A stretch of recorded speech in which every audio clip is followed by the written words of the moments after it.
선생님, 네. 여기 입찰가는 얼마 정도 생각하고 계시는 거예요? 네? 입찰가를 얘기해달라고요? 입찰가를 얘기하면 어떻게 해요? 아니 입찰가를 얘기 안 하면 이걸 네. 어떻게 공개를 합니까? 아니 입찰가를 얘기해달라고요?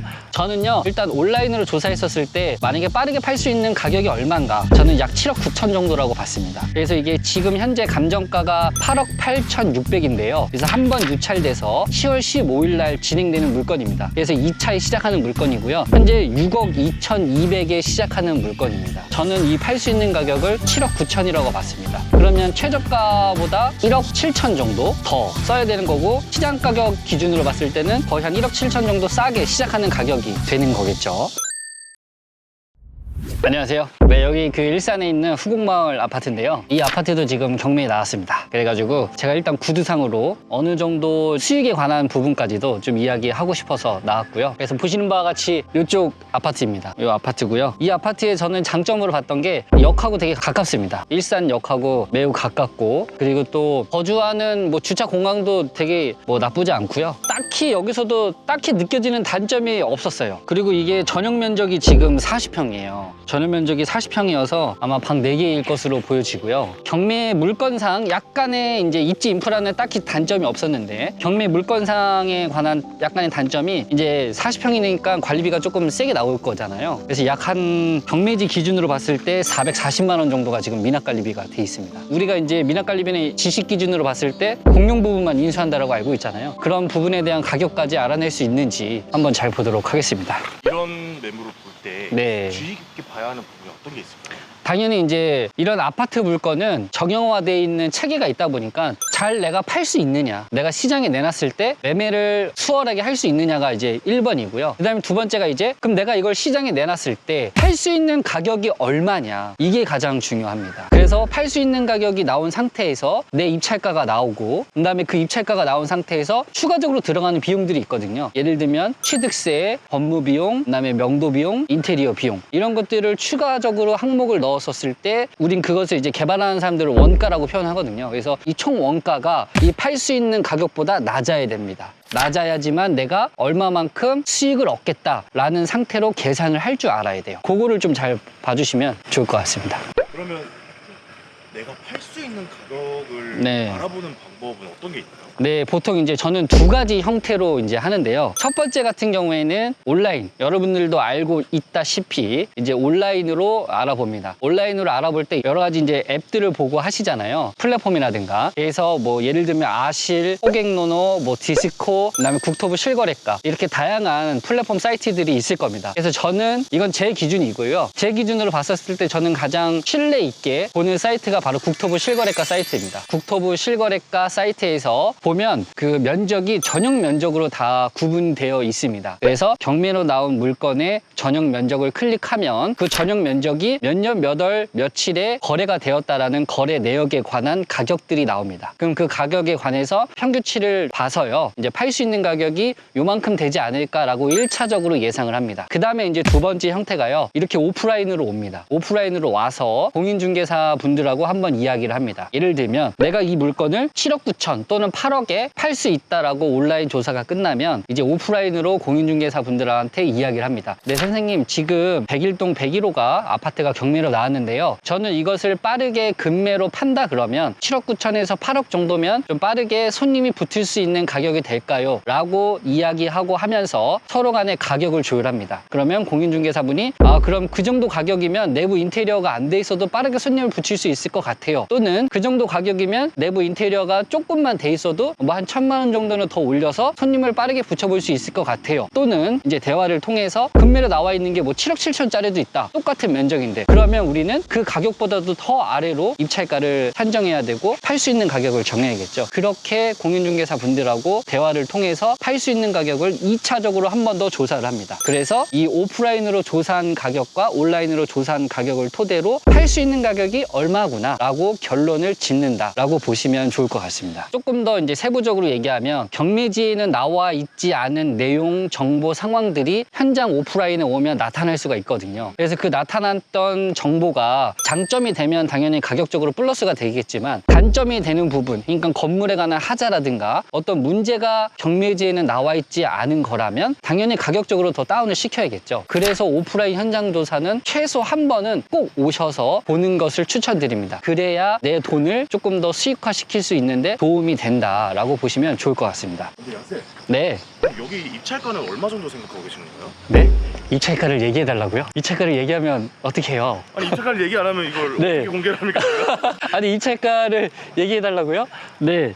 일단은 좋습니다. 일단 여러분들 뭐 가격에 관한 것은 이제 조사를 어떻게 했느냐에 따라서 가격에 대한 플러스 마이너스 유동이 있고요. 이거는 현재 그냥 제 기준으로 러프하게 좀 보수적으로 조사한 내용을 토대로 해서 여러분들한테 과감없이 이야기하겠습니다. 그래서 제가 얘기한 게 꼭 정답이다, 맞다라고 생각하지 마시고요. 그냥 저 사람을 러프하게 저런 식으로 조사를 했구나라고만 참고용 정도로만 인지해 주시면 좋을 것 같습니다. 저는요, 일단 온라인으로 조사했었을 때 만약에 빠르게 팔 수 있는 가격이 얼마인가, 팔 수 있는 가격이 얼마인가라고 봤을 때 저는 약 7억 9천 정도라고 봤습니다. 그래서 이게 지금 현재 감정가가 8억 8,600인데요. 그래서 한 번 유찰돼서 10월 15일 날 진행되는 물건입니다. 그래서 2차에 시작하는 물건이고요. 현재 6억 2,200에 시작하는 물건입니다. 저는 이 팔 수 있는 가격을 7억 9천이라고 봤습니다. 그러면 최저가보다 1억 7천 정도 더 써야 되는 거고, 시장 가격 기준으로 봤을 때는 거의 한 1억 7천 정도 싸게 시작하는 가격이 되는 거겠죠. 그렇게 되고요. 그래서 저는 이제 입찰가 외에 들어가는 추가적인 비용 항목들이 있습니다. 아까도 얘기했듯이 뭐 취득세, 법무비용, 인테리어 비용, 뭐 명도 비용 이런 것까지 다 포함해서요. 저는 추가 비용을 약 한 3,200만 원 정도로 잡았습니다. 왜냐하면 이 아파트가 6억 이상 된 아파트잖아요. 그래서 취득세가 2.2% 정도 됩니다. 그래서 취득세만 약 한 1,400만 원 정도 나올 것으로 보여지고요. 그리고 이제 또 미납관리비가 약 440만 원 정도니까 뭐 러프하게 400만 원 정도 잡았고요. 그다음에 인테리어 비용도 저 같은 경우에는 이제 턴키로 잘 하진 않고요. 이제 디벨롭을 하고 있다 보니까 직영으로 합니다. 직영으로 각각 사람들을 데리고 와서 공사를 하는데 저는 이것을 좀 1,000만 원 정도라고 봤고요. 1,000만 원에 대한 그 항목은 도배장판, 그다음에 싱크대, 그다음에 화장실, 그다음에 등, 네, 요 정도를 이제 신품으로 교체했었을 때 비용이라고 봤습니다. 물론 이것도 어떤 사람을 데리고 오느냐, 어떤 자재를 쓰느냐에 따라서 이 제가 러프하게 잡은 1,000만 원 금액에서 자재와 인건비에 따라서 플러스 마이너스 된다라고 보시면 좋을 것 같습니다. 그래서 저는 뭐 입찰가를 한 7억 2천 정도로 봤고요. 할 수 있는 가격은 7억 9천으로 봤습니다. 그리고 여러분들 이제 예상하는 대출도 또 궁금하시잖아요. 저는 예상하는 대출을 그냥 러프하게 낙찰가의 80% 해가지고 5억 8,400 정도가 나오지 않을까라고 봤었습니다. 그러면 이제 대출이랑 그다음에 추가적인 비용 이런 금액들이 나오면 또 우리가 생각해야 될 항목과 부분이 그럼 내 에쿼티, 내 자본금에 도대체 얼마가 들어가느냐라는 것도 이제 계산적으로 나옵니다. 그랬었을 때 약 한 1억 7천 정도라고 저는 계산이 됐었던 것 같고요. 그래서 여러분들 요거는 그냥 주관적인 제 생각이기 때문에 그냥 참고용 정도로만 보시면 좋을 것 같습니다. 됐나요?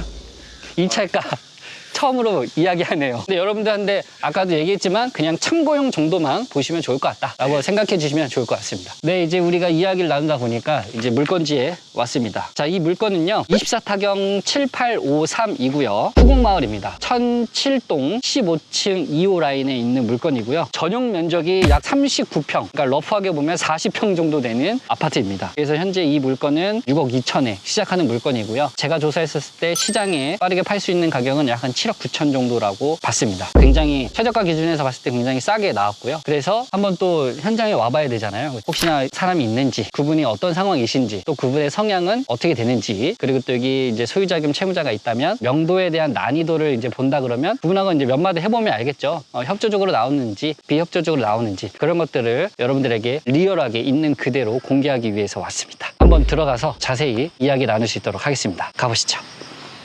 잠깐만, 15층 2호 15층 15층 1호 15층 2호가 왜 없지? 이게 15, 1 여기 왜 1호 라인밖에 없지? 여기 있나? 여기 있구나.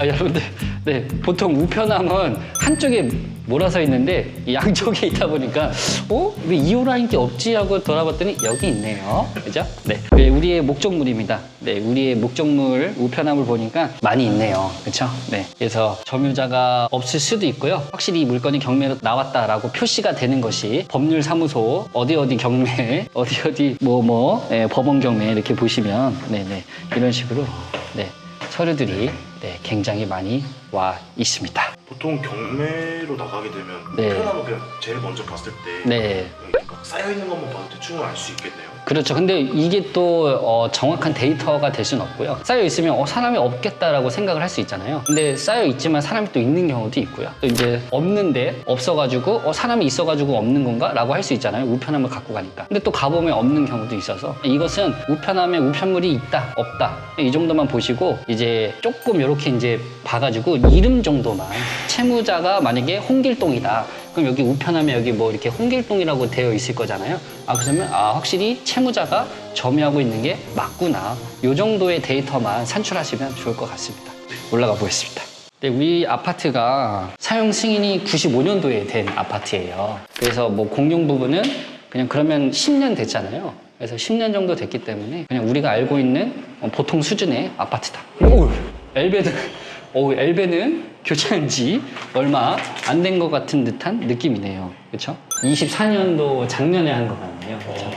10년 정도 되다 보면 이제 노후되는 장비들이 있을 거잖아요. 그런 것들 뭐 엘베시도 있고 관리사무소에서 관리하는 그런 공용 배관들을 이제 교체하거나 관리하는 경우가 있으니까 네 여러분 네 목적물이 딱 봐도 네 그 의정부 고양지원에서 법원 등기가 많이 와 있습니다. 그죠? 네. 이게 다 경매에 관한 것으로 보여지고요.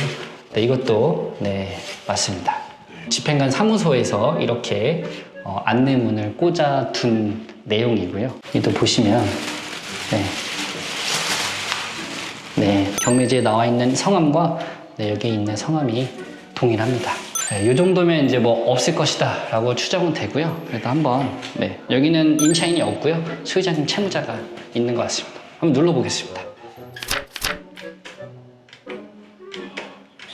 안 되네요. 네, 안 되네요. 그렇죠? 네, 미납관리비가 440만 원이나 있는데 이 정도면은 그럼 또 공실로 있은 지 오래된 것 같다. 자, 근데 우리 항상 이야기했었잖아요. 우리의 목적물에서 어떤 데이터를 확보하지 못했다. 그러면 여기에서 없네 가야지 하고 가는 게 아니라 어떻게 한다 그랬죠? 네, 윗집, 아랫집, 옆집도 탐문을 해보시는 게 좋습니다.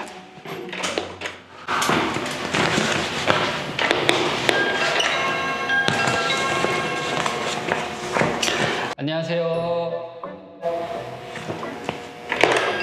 여보세요? 네, 안녕하세요. 부동산에서 나왔습니다, 선생님. 부동산 왜요? 부동산 왜요? 네, 구조만 잠깐 봐도 돼요? 요거는 그 경매로 내놓은 게 은행에서 경매를 내놨어요. 그래서 이렇게 빌라든 아파트들 해당 목적물에 사람이 없다 하더라도 앞집, 윗집, 아랫집, 그죠? 이렇게 다 탐문하시면 좋습니다.